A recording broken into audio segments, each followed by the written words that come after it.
Raise your hand if you set a very lofty musical goal for yourself in terms of musical output back on January 1st. And now that we are halfway through the year, you have found that you have fallen farther and farther and farther behind the pace that you set for yourself in order to keep up with your annual goals.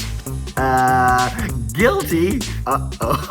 Hello, rock stars. Matt Vanderbo here, and in today's video, I'm going to reiterate the importance of holding yourself accountable to an annual and a weekly goal, which I discussed in a previous video, but also reassure you that you need to treat yourself with compassion if you happen to fall off the rails and you find that you have become farther and farther and farther behind where you should be. So just to go back in time real quick, earlier in this Music 201 series, I did a video about the importance of setting an annual goal. And you can watch this video right here. And in that video, I discuss how I set an annual output goal every January 1st.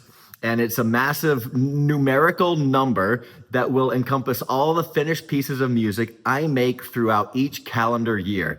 And then I divide that total number by 50, which is, well, there's 52 weeks in a year. I divide it by 50, easier math.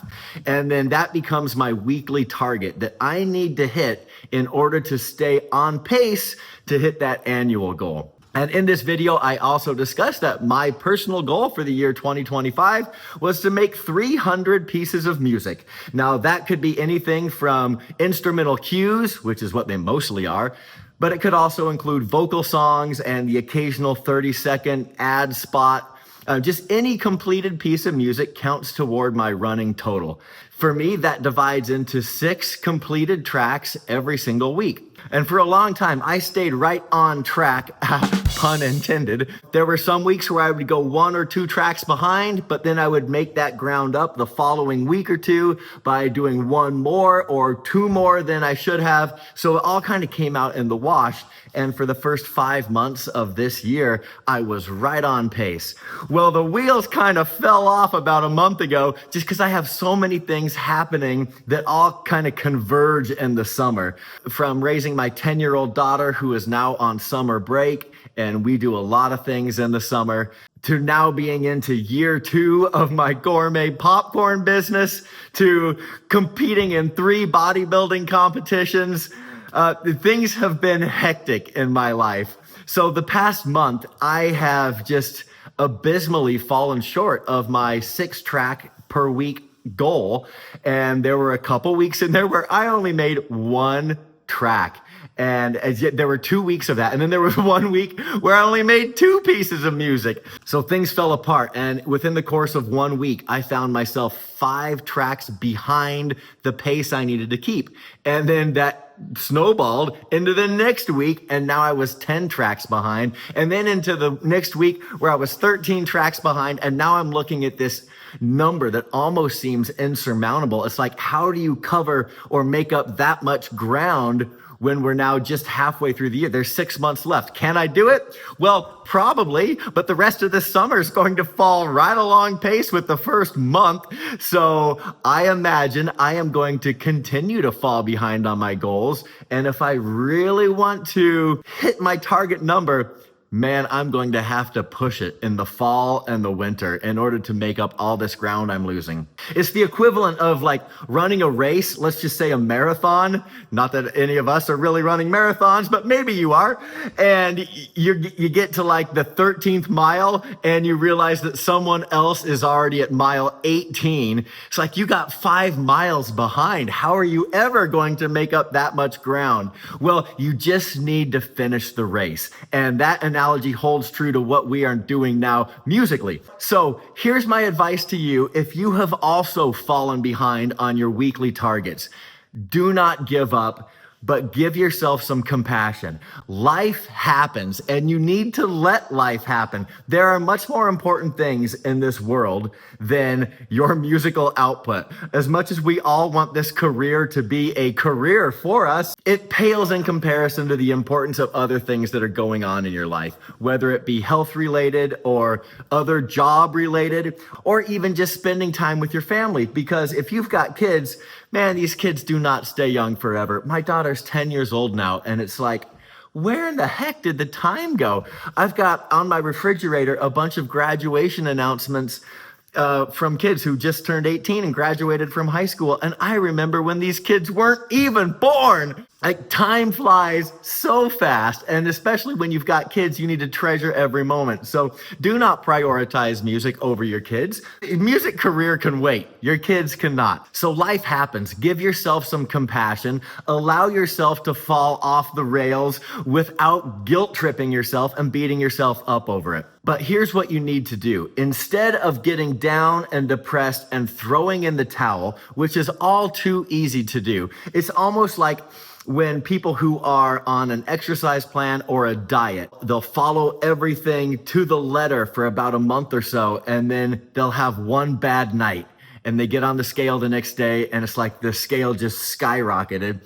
And they'll say, oh gosh, dang, I really screwed up. You could do one of two things at that point. You could either say, okay, I start making up ground right now. Time for damage control, baby. Or you say, well, I already screwed up one day. I guess I'll just screw up today too. Just have a little free for all here. And then that day turns into another day, and this snowball just picks up momentum. And you find that you've just done way more damage to yourself and your goals by allowing yourself too much compassion and too much leniency and just letting the bad times continue. So what you really need to do is just say, hey, it's okay that I screwed up, or it's okay that I got behind on my goals, because I can fix it starting now. I'm not going to fall behind this week, or now's the time I start making up ground, or hey, as long as I can even just stem the bleeding for a little bit longer, then I won't get as far behind as it might feel that I am right now. And that's the point where I am right now, because I don't imagine that these next 2 months are going to allow me to make up for lost ground.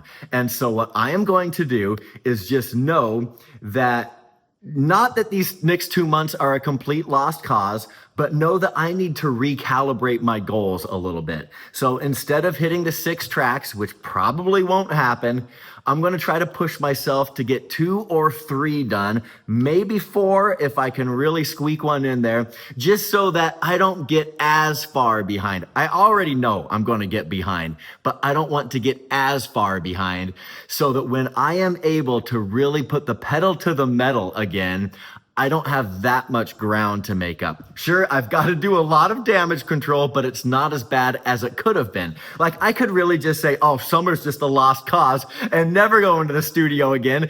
And then when I sit back in that chair in August or September, I'm now like 100 tracks behind schedule.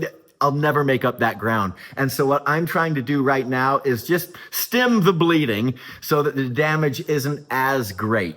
But what I'm not going to do is sacrifice this summer, which is the time for me and my daughter to have all sorts of fun and for me to really go balls to the wall with my silly little popcorn business for the sake of music, which the music will stay there. The work will be there. I might miss some opportunities this summer, but other opportunities will present themselves when I'm ready to get back into it. So I'm going to do what I can, not to get ahead or stay ahead, but just so I don't get as far behind as other people who are throwing in the towel. Okay, and this is a life lesson. If you are in the exercise world, or if you're trying to lose weight and you have one bad night, well, the next day you just need to get right back on plan. Just say to yourself, hey, I had a good night. Everyone needs a pizza every now and then. Enjoy it. Enjoy the ice cream. But then next day you get right back on track, and you don't just say, well, that was a lost cause and now it's all over, because things will quickly spiral out of control for you if you do that.